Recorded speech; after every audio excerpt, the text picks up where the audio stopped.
Liva was not a fan of AC/DC. Telling Bruce Bluey Hubbard to change the music was a big mistake. As a result, Bruce stabbed Anna and her best friend, Dianne Pennacchio, at a party for the Andrangheta and Satanic cult near Bungendore in New South Wales. It was September 6, 1991.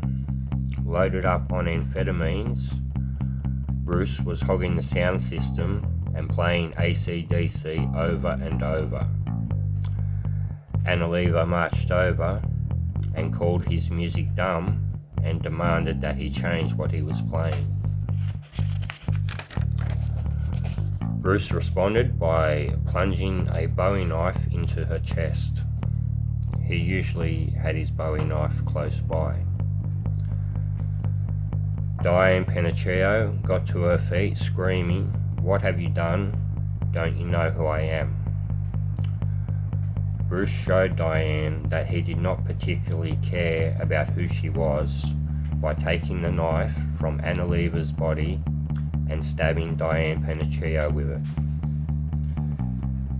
He should have cared about who she was. Financially, killing her cost him everything and everything that he could borrow to settle the blood money that he owed to the Andrangheta. He was only given that opportunity because he had been their most valued hitman.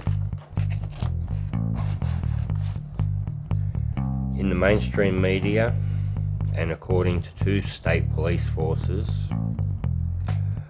these Italian women died in separate states several weeks apart.